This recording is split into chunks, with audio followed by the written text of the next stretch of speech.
This is Dr. Fox. Thank you all for your continued support for CRPN and CRPN Central. For more information about our mission, please contact us today at info@crpaynet.com for details.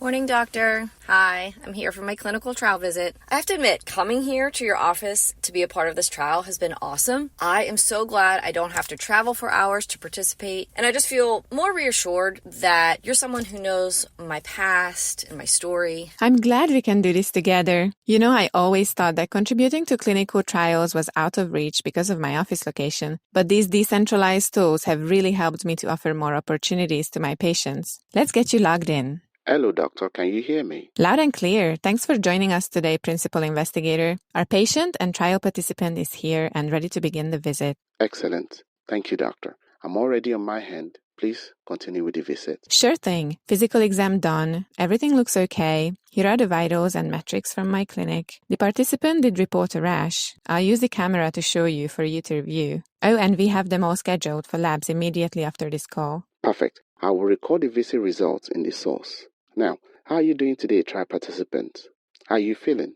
Did you have the chance to complete the survey? And if you have any question for me today, please. Overall, I'm okay. I did have a mild headache last week, but I took the medication you mailed, just as you asked, and I completed the survey every day. Perfect. I'd like to ask you a couple of questions about the headache, but otherwise, we've recorded everything needed for the visit. Now, your next visit will be a checkup at home. Do you have everything you need? All set. I really appreciate you accommodating my schedule. I've just been so busy lately, and I'd really want to be a part of this research.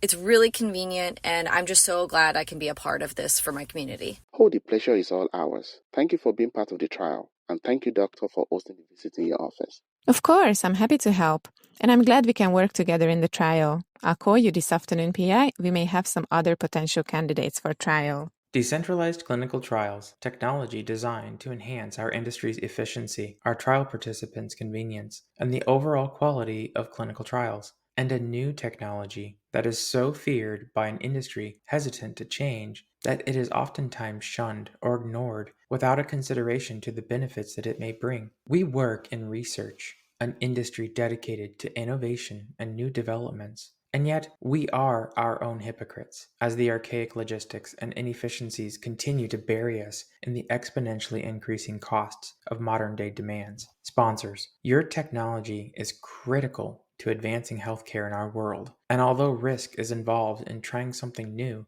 that something new yields more than a substantial ROI to you in advancing your mission. Keep an open mind and maintain strong communications throughout your program, not only for your success in your current program, but in the programs of numerous trials for years to come. Sites, we live in an age of technology and immediate expectations. It's time to evolve to stay competitive, and that competitive edge will include the development of processes that can integrate decentralized technologies. Be ready for the future. Start to explore better ways to perform research, and remember that what you do today will not only enhance your ability to serve sponsors, but also to improve the industry for decades to come.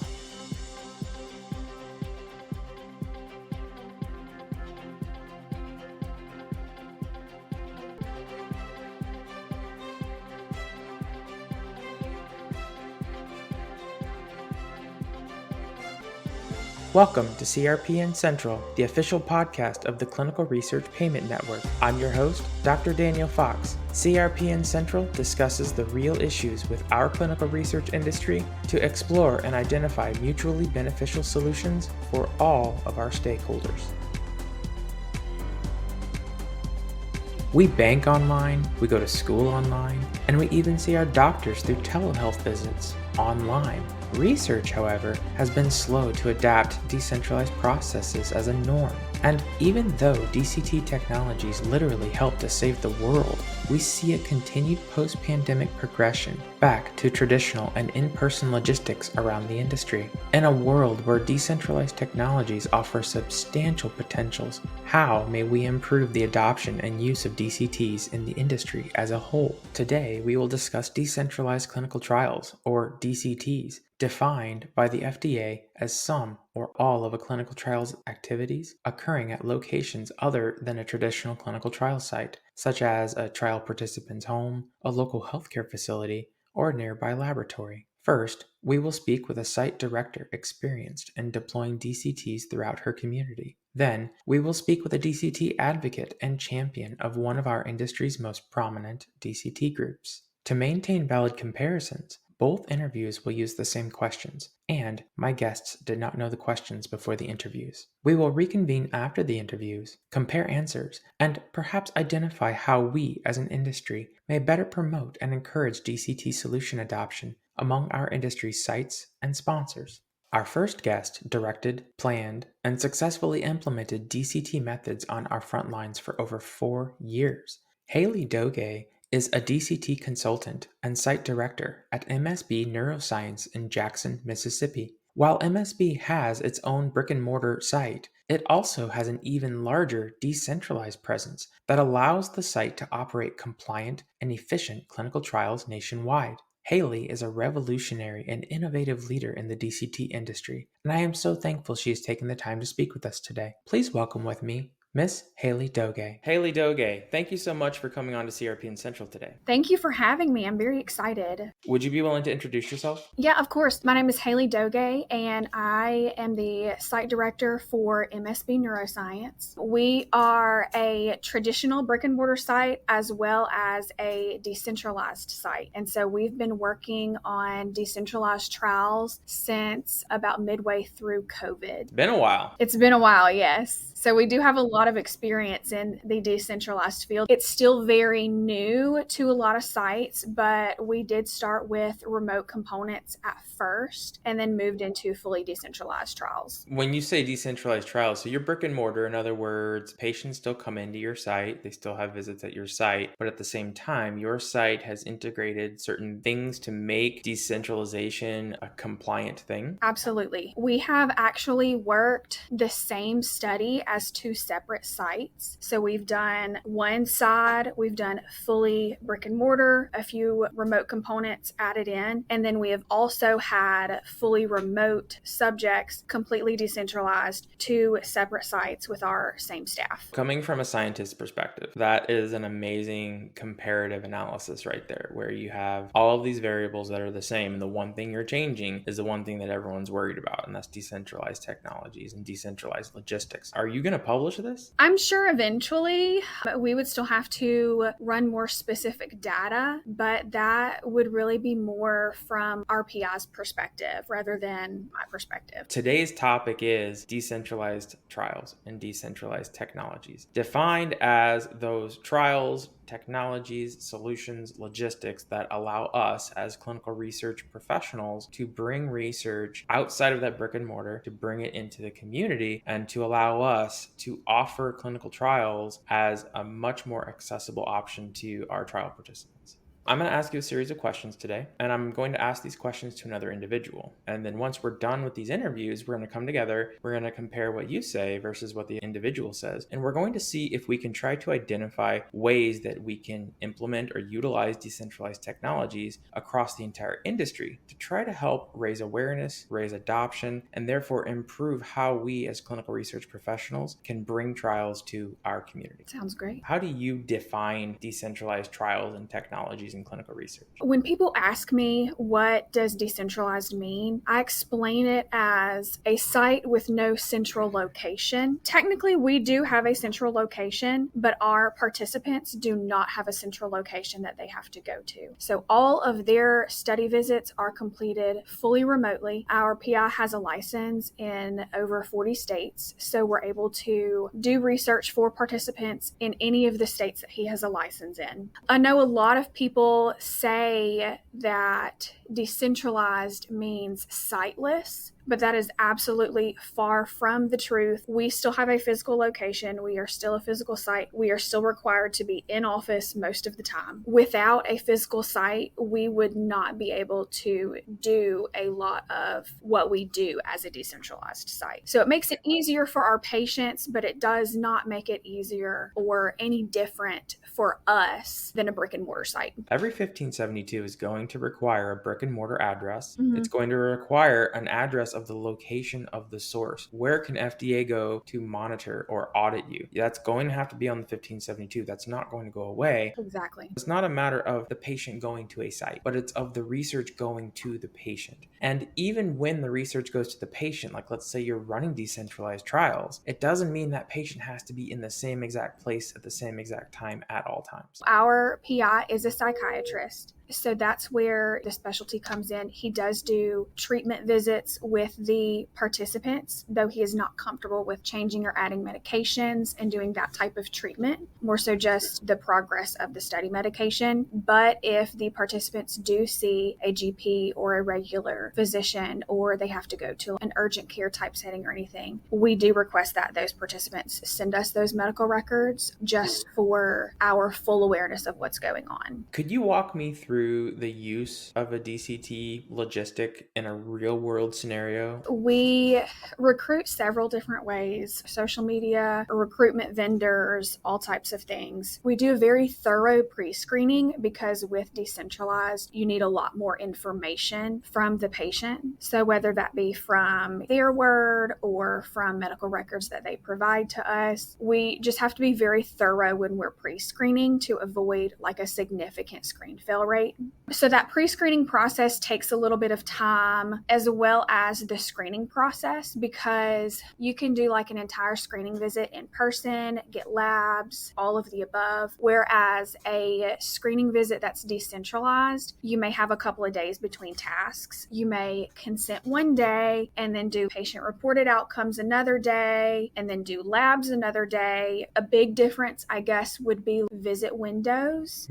But most of our patients do find it more convenient because they can do everything kind of on their time as long as it's within a certain window. So your typical, you have to have a visit within 7 plus or minus days, that kind of a thing. That's a little different when it comes to DCT, and it makes sense because it's much more customized. In other words, the dates, the windows, everything is based off of a patient's activity. Exactly. So you screen them. Let's say you call them, you say, hey, are you interested in this trial? I think you're qualified. You go through a thorough screening, try to get as much information as you can to make sure that it's a good fit, that the patient is qualified. And then how does that work? Do you give them a call and say, okay, we need you to go to this doctor, that doctor? They don't have to come into the site, but how do you coordinate their visits? If it is with the physician, we will actually schedule them for a telehealth visit with our PI or sub-I. If it is labs, we'll use Chain Places, LabCorp, or Quest, or something that is available to most everyone. We'll even be more flexible if we can. So like if there's not a LabCorp or a Quest, we'll do what we can. We'll adjust our 1572. We'll do what we can to make it easiest for the participants, so they don't have to travel all over their state or to another state just to get these things done. So do you ever have a situation where you have those patients go to like one of their local doctor's offices and you work with the doctor's office? We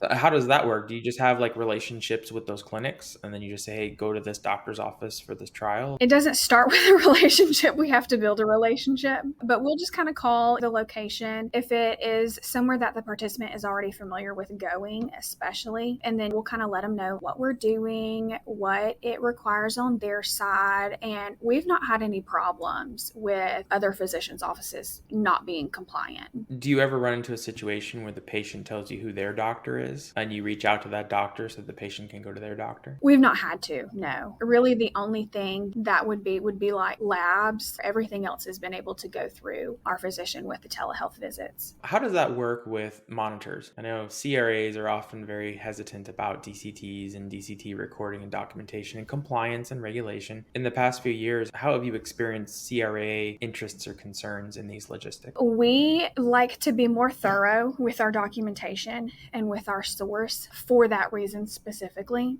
Our source may look a little different. Study medications, for example, instead of of just having documented source of what the subject had at this visit, we actually have the patient send us pictures of their study medication so we can go back and use that as source. But everything is able to be monitored also remotely. So you have the monitors just dialing in. Do you use like a CTMS platform or an eSource so they can just dial in? Yeah, we actually use Florence for our source and regulatory binders. They can access everything through there. You could have a CRA on site if needed to for like IP reconciliation, Yeah. anything like that. But most of the time, you can just say, we use Florence, we can grant you access, so you can monitor as needed. Yeah, absolutely. There are sites out there who are scared to death of DCTs. As you said, there is this politicized site list. This is going to replace sites. We're not going to need you anymore. What do you think are the concerns of using DCTs, both for sites and for sponsors? I'll be very honest with you. DCT is just about all that I know, so I don't really understand a lot of the concerns. Our DCT site is bigger than our brick and mortar site. We have more staff, we have higher screening rates, we have higher enrollment rates. For our site, decentralized is the way to go. But we also like to have the in-person interaction and keep our brick and mortar site around. Well, you need to on a legal, regulatory, compliant level. But it almost sounds like the utilization of DCT is literally an extension of you as an organization across your community so you can serve more patients. Absolutely. We're going to play a little game, and I'm going to be the naysayer, and you're going to be the mythbuster. Okay. I'm going to say something that traditional sites are going to think about DCT, and you say either true or false and why. Okay. DCTs are going to put our site out of business. Absolutely false. Our DCT site is bigger than our brick and mortar site. We have more staff, we have more patients, we have higher demand for our decentralized site than we do our brick and mortar site. Sounds like financially, your DCT logistics are working for your site. Absolutely. Okay, next one. DCT compromises PI oversight. I would say false there too, because it is also more like our PI has the flexibility to review in his own time as well. It's not so much so we're having to pull our PI from clinic or whatever other responsibilities he has. He's able to come in, review source documents, schedule telehealth visits in his own time, and we're not having to make him be in the office or dedicated to research because our PI also has a full clinic as well. So it sounds like your PI has plenty of oversight, probably even more oversight than without. Yes, absolutely. I would agree to that. All right, so last one. DCT is not approved by the FDA or sponsors, and they will shut us down if we use it. That is absolutely false. And why is that? Well, there are FDA guidelines for DCT sites. We go through our IRB and we have not had any problems there. I guess I don't have really any specific reasons why that would be false, but we've been doing this for 4 years and we've not had any problems so far, and we've checked all of our boxes. We've done well. And have you been through like a closeout or monitoring visits or audits using DCT data? Yes, absolutely. We've had a couple of closeouts at this point with completed studies. We've not had any FDA audits or anything like that yet, but I'm sure it's coming. The one gift to being a super high enroller is you're on the docket to be audited by the FDA. Absolutely, yeah. Congratulations for being so successful. It's definitely a huge challenge. Make you sweat for a little bit. But it sounds like, given the detailed documentation that you do, you're going to be fine on an FDA audit. Absolutely. You do everything properly, you record it properly, you'll be set. Yeah. What are the advantages of using DCTs in our industry and even our community? More patients have access to research when there are decentralized sites. We're able to reach so many more people that would not have the opportunity to participate in things like this before decentralized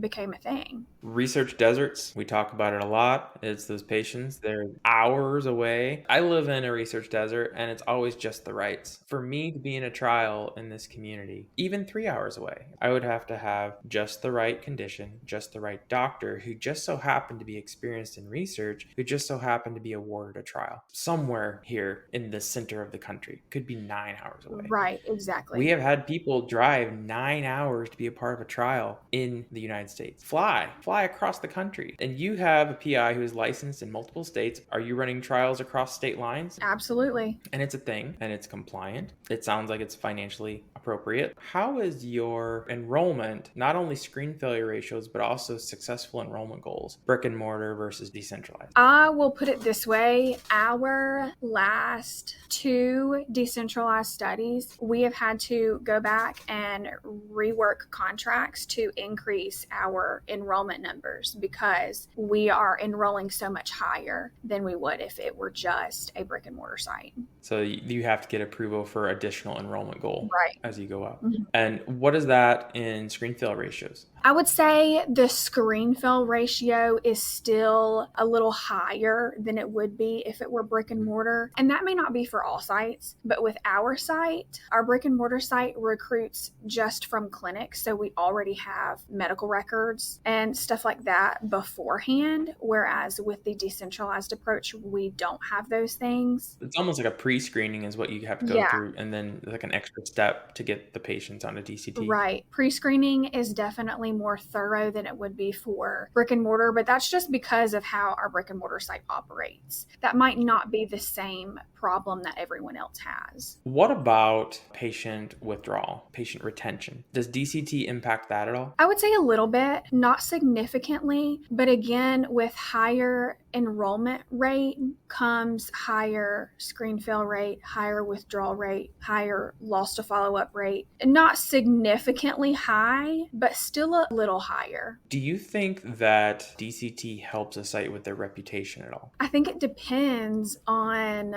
what you're looking for. If a sponsor is hardcore, we have to have paper source, we have to have this and that, everything has to be done in person. I feel like it may make us look maybe not so great, but if it's maybe a startup sponsor, it may be more attractive that we've done so many decentralized trials. Almost like the progressive sponsors who are open to new things Right. might be a little more attractive, but then the sponsors who they have structure that might be a little archaic and not very flexible, it's something that they are just not interested in, which is also why you also have a brick and mortar. Yes. I guess we're also at an advantage too when it comes to our personal flexibility. We have the opportunity to work from home if we need to, or we have some traveling coordinators who will actually travel to the participants, not to their homes, but to like a mutual location, office type setting, to collect vitals and things that the patients would not be able to collect on themselves. It's more flexible for us. It's more flexible for the participants. It's more flexible for the investigators and sub-investigators. It's more flexible for the CRAs. It's really more flexible for everybody all the way around. It's super flexibility and quality. Yes. And honestly, throughput. Yeah. If you do DCT, you have the ability to increase your visit times because you're not limited by a single structure, like scheduling space. I don't know how you felt about scheduling space at a brick and mortar, but it limits how many patients you can get through the door every day. Right, exactly. How may we improve the adoption and use of DCTs in this industry as a whole? Honestly, I think it is one of those things where people just don't know. They don't know enough about a decentralized approach to go for it. So my advice to any other site would be to start out with remote components. Starting out with remote components and getting yourself comfortable with those approaches before you go all in decentralized. And I think that would absolutely help everyone feel more comfortable with decentralized. There's so many different technologies out there that you can do. And I know that there's a lot of fears. It is awareness, really. It's people being afraid of things that they shouldn't be afraid of. That's also why I really hope that at some point you have data and you have a demonstration of how DCT should be performed in a community. Not only that it's worked, that it's compliant, but importantly that this is something that sites develop as a site. It's you as a business improving your services with logistics. I think it was one of those things where had it not been for COVID, this is not something that we would have even considered. And I think that is the same for a lot of smaller sites that are not industry type. Had it not been for COVID and us trying to problem solve how to do the things that we still needed to do as a business, then we would not have adopted the approach in the first place. Oftentimes, discomfort, desperation, pain leads to very Yeah, good motivation and innovation. And honestly, I think that as terrible as COVID was for this world, it was definitely a cattle prod for innovation and research. We, as clinical research, had to step up, enhance our infrastructure overnight, and save the world. right. It really kicked everything into high gear when it came to thinking about new and innovative ways to do things. Right. And I know decentralized was a thing before COVID really was, but COVID really did give us the opportunity to problem solve how we could continue to operate and continue to be there for our patients and research participants in the first place. Yeah, well, I think there was a rendition called virtual trials for a while. Yeah. And virtual trials are one thing, but that still indicates that there's not really a physical presence. Right. Decentralized turning more into like a hub and spoke, where the hub is still the site in the community and it just has little feelers out across the community through a decentralized logistics. I think you're right. That's exactly how COVID had almost evolved the concept. Absolutely. If I were to give you the microphone right now and I said, what would you like to tell this entire industry about decentralized technologies, trials, and how we as sites can utilize them for the better, what would you tell them? I think I would say that decentralized gives you the opportunity to grow if you are just willing to sit down and learn new approaches to different things. Let your mind problem solve. In the end, it can be so much more feasible for yourself, for your company, for your patients, in whatever area you're in. Number one is you have to take the initiative to learn something new, and that's hard as a site. Yeah, it is. Especially you're trying to please sponsors. And if you're trying to please sponsors and they don't want to learn something new, then you're discouraged from learning or even trying something new. If we can learn from each other, if we can advance, and if we can communicate, I think that we can utilize DCT in a way that can truly change how this industry functions and rolls, saves money, becomes more efficient, everything. Absolutely. It can create more jobs. It can create more data. It can create so much more if you just let it. Haley, thanks so much for coming on to CRPN Central today. I've been looking forward to this interview. I'm so very thankful. I look forward to sharing this with the audience. Thank you so much for having me. I appreciate it. I'll talk to you later. Bye. Bye. Our next guest is by far one of the most inspirational and motivational DCT advocates in the industry. Mr. Craig Lipset not only has a collective legacy of past experiences, but he is also the co-chair of DTRA, the Decentralized Trials and Research Alliance. Craig is an adjunct professor at Rutgers University. He sits on numerous non- and for-profit advisory boards in the industry. He is one of the lead subject matter experts in the DCT space, and I am so thankful and blessed he is taking the time to speak with us today. Please welcome with me Mr. Craig Lipset. Mr. Craig Lipset, thanks so much for coming on to CRPN Central today. Dr. Fox, it is a pleasure to be here with you and your audience. Would you be willing to introduce yourself to the audience? Absolutely. My name is Craig, and today I work as an independent advisor and an educator and a board member with different organizations. I teach on the faculty at Rutgers University in their master's program in clinical research management. I had the opportunity to serve on the board for a number of for-profit and nonprofit organizations, but I also have the pleasure of serving as the co-chair for DTRA, the Decentralized Trials and Research Alliance.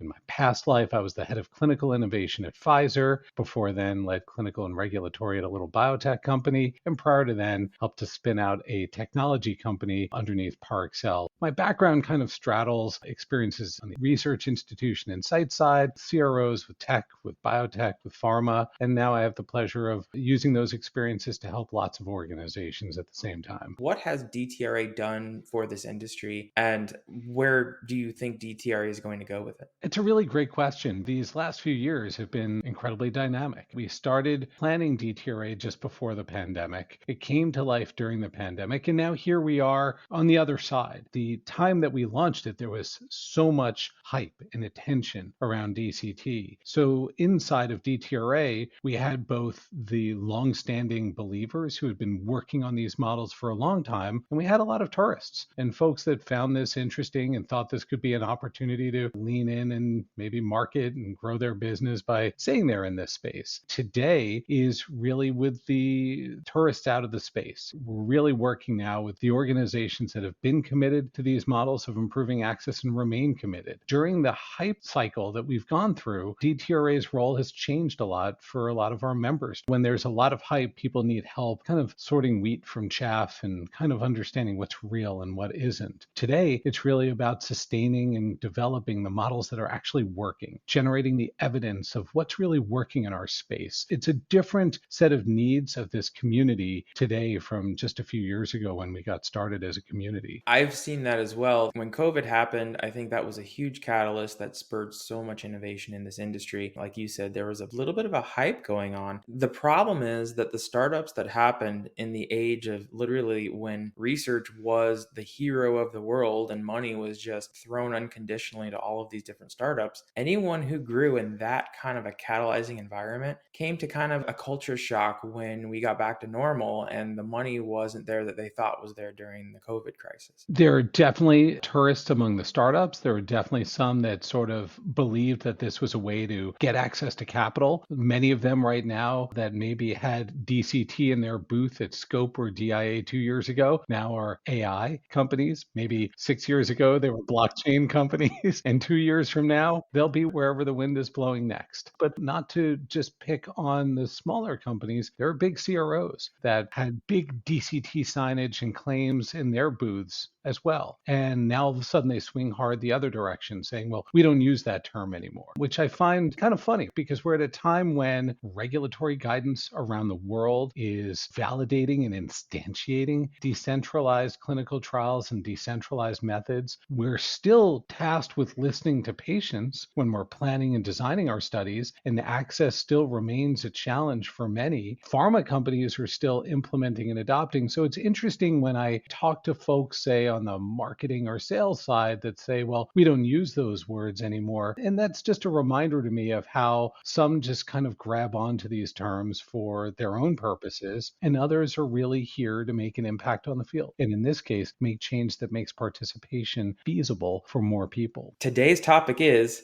decentralized clinical trials. I'm going to ask you a series of questions today, and I've already asked these questions to another individual in the industry, and we're going to see what that individual said versus what you said. We're going to compare your answers, and we're going to see if we can figure out some kind of an alignment into decentralized clinical trials and how we can improve the adoption, awareness, education, even maybe reduce the fear of decentralized clinical trials in this industry. How do you define decentralized clinical trials? For me, this is quite simply the inclusion of appropriate decentralized methods in studies that can improve access for participation. That's it. It's an umbrella term that's inclusive of some of these different archetypes. It could be fully decentralized. It could have decentralized elements simply added. And those elements and methods are a suite of technologies and services that we can introduce in our studies, whether that's technologies like video or e-consent or remote patient monitoring, or it's newer services that maybe we're not taking advantage of, like visiting nurses in home health or our ability to engage with local healthcare providers in the community. But sometimes we get lost in the language and people assume that by saying decentralized, you're describing something radical and different and completely disruptive. And so they feel an instinct that this is not going to work for my study. When in truth, the vast majority of studies can include some decentralized methods and help create options for patients around participation. People get caught up on terminology, but not necessarily process flow. Let's take DCT out of the story for a minute and just look at standard multi-site clinical trials, the good old traditional phase 3s where you go across the entire world, access sites, have trials be performed, and then have all of those data be inputted into a central study. Got a mothership and all these sites feeding that mothership. In some ways, isn't a traditional clinical trial in that workflow somewhat decentralized in the first place? You're literally collecting a bunch of data data across everywhere, trying to have access to patients, and then bring it into a centralized study. I often reflect back on Clayton Christensen and the innovator's prescription. He was the one that sort of introduced to me a lot of that concept of centralization enabling decentralization in healthcare. He would describe phenomena such as high acuity specialty care centers. And when we have more specialized care being centralized, how does that then enable things like retail pharmacy clinics, more distributed access of other types of services?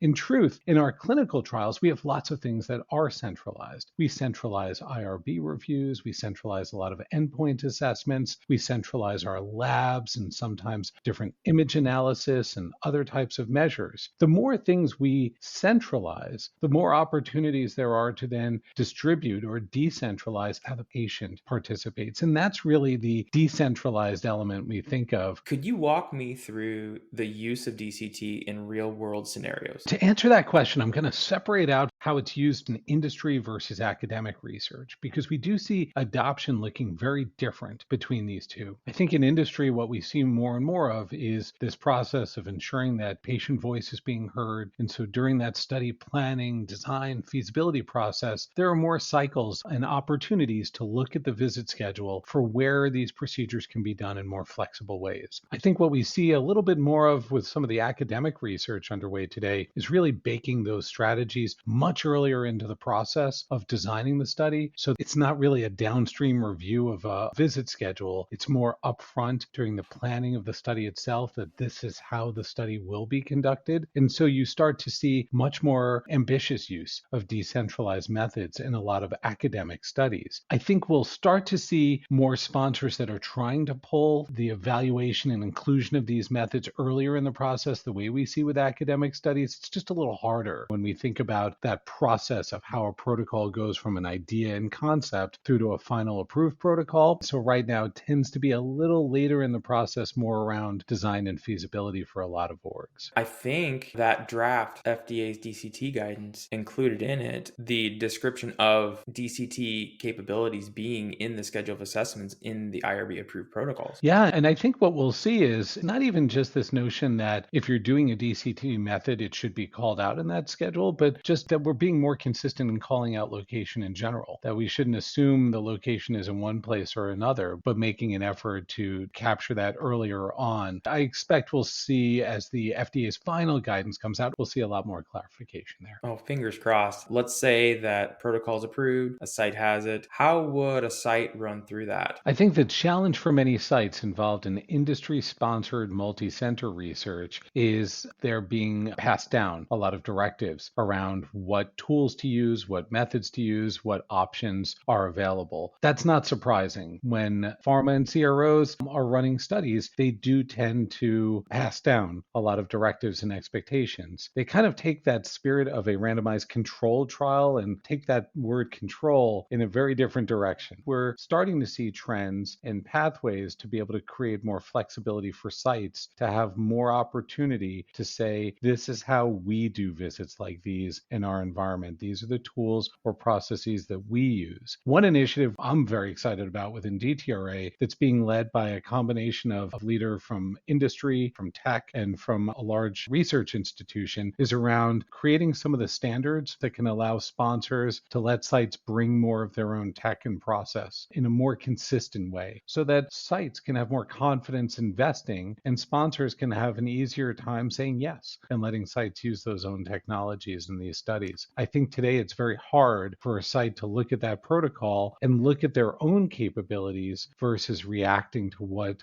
DCT solutions the sponsor and CRO is passing down. Some form of best practices, best guidances, some kind of a standardization, whatever we want to call it as an industry, all kind of on the same page and we're all rowing in the right direction. Many times it feels like we're all just playing tug of war and nobody wins. It does feel like we're at an interesting inflection around this topic. I look at a lot of what Gen 1 has looked like for e-consent in industry. And it really focused on companies presenting to pharma saying, I have a great front end for how your patients and sites should be performing the consent process. In truth, I think we see more and more sponsors now realizing their role should be around collecting the data and the evidence around the consent process, supporting sites who don't have consent with tools. But if they have their own tools, then it really should be about understanding compliance related to consent rather than pushing tools down on sites, especially where big academic research centers have e-consent tools they use for their own investigator-initiated research, and more independent research sites have those capabilities available to them in some of their existing tools and software. In today's world, it's probably the minority of sites that don't have some way to access e-consent themselves, and in those cases, sponsors should provide. If you want standard data in your trial, you have to have standardized sets of tools across many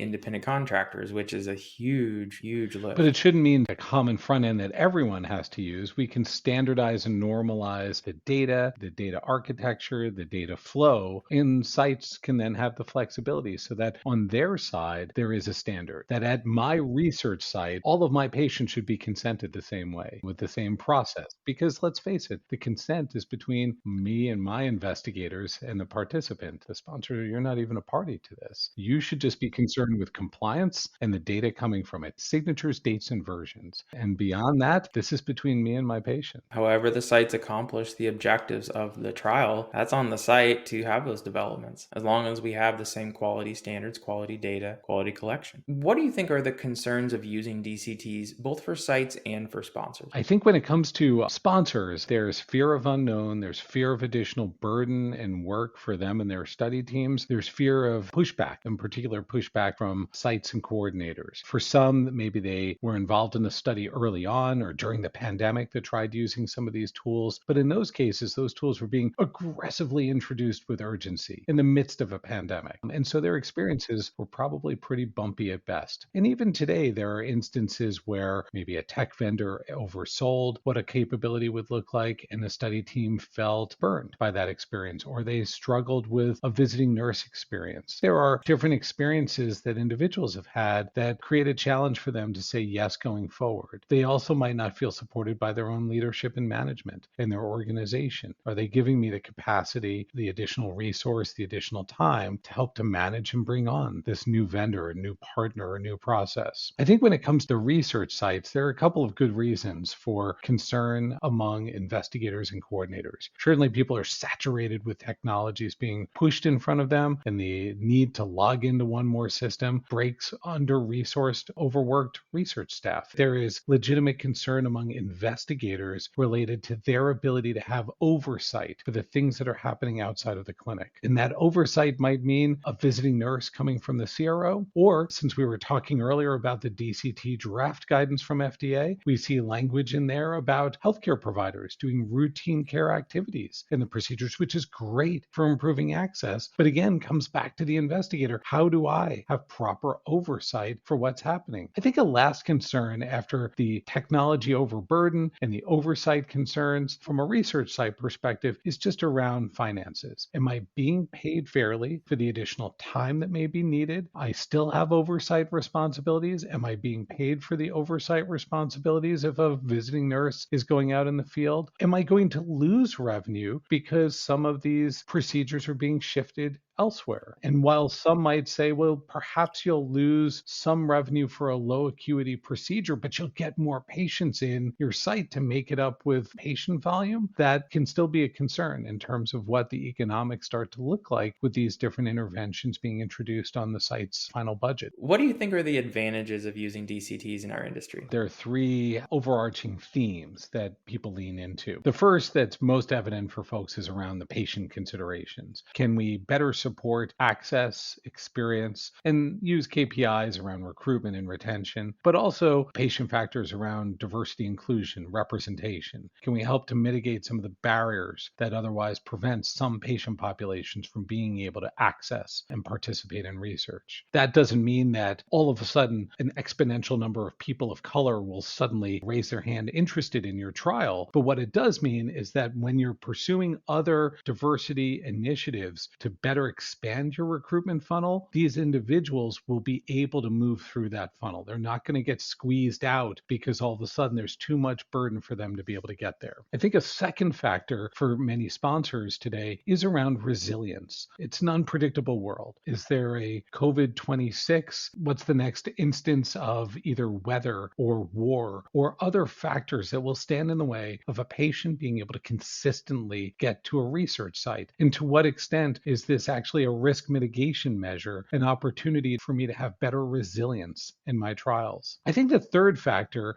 which is primarily a factor for our colleagues out of Europe, has been around the environmental impact of our clinical research, just like the environmental impact of our entire business. And to what extent can the introduction of decentralized methods help me with carbon offsets and other environmental impacts of my trial? Do you know of any studies that show that DCT might help to result in more efficient trial performance? This is such early days for having meaningful key performance indicators. We've been working with a group out of Tufts in a parallel initiative called PACT, which is tasked with developing and generating key performance indicators around this category to help with more meaningful evidence in this space. Today, we just have a lot of anecdote. I introduced X in my study and it came out looking like Y, but that's not evidence. These are just stories. The challenge with generating evidence so far has been that enterprises aren't really tracking which studies are using which methods in a way that they could click a button and extract, here's the studies and here are the KPIs attached to it. We're looking right now at ways that sponsors can better track, for example, in their CTMS and other existing platforms on their side, which methods are being used so that we can do a better job of extracting these types of KPIs. Because we're getting to a place right now where the rate limiter to more meaningful adoption, we need evidence. The evidence should start to be there because we have enough studies that are using these methods. The first pass with Tufts with the PACT collaboration has generated some signals that's yet to be published, but it's not a big enough data set given the number of studies that have used these methods. We simply need more data, which is interesting because that means that we would need more people to adopt it or to perform it to generate the data, but it's very challenging to get them to adopt it or even to consider it. How may we improve the adoption and use of DCTs in the industry as a whole? Creating change in this industry is not easy. It is a painfully slow process. We are an industry that tends to get excited about something and then we flutter off to the next thing before we've actually digested that last area. I do think that data and evidence is key. I think removing regulatory ambiguity is key. And I do think that our ability to address some of the human factors that have made this difficult is key, and in particular around the research sites. Ultimately, driving change in this space, I believe, is going to come because we will continue to listen to patients. We will continue to make patient insights a part of our process. And when we do, we will continue to hear from those patients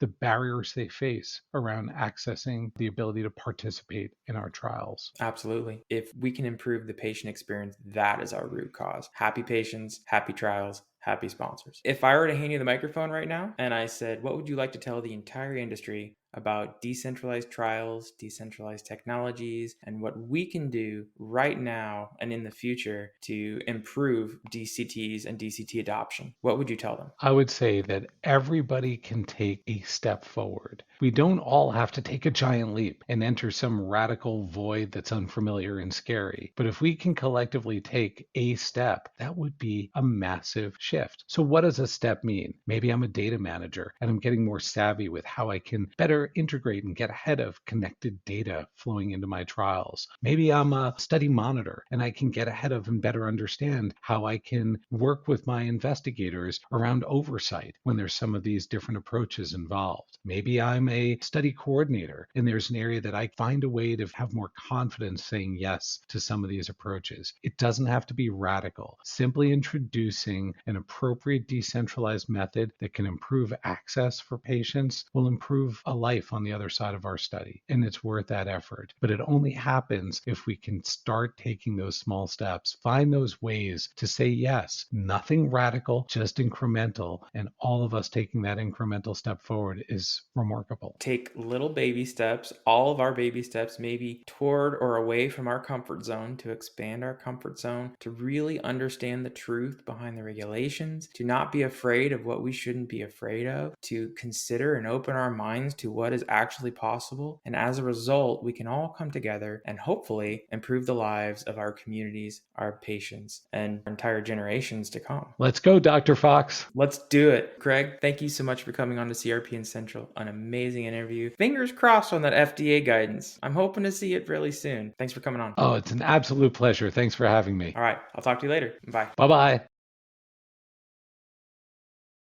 Haley has directed at MSB Neuroscience, successfully performed DCT and traditional trials, and developed DCT processes in her community and beyond for over 4 years.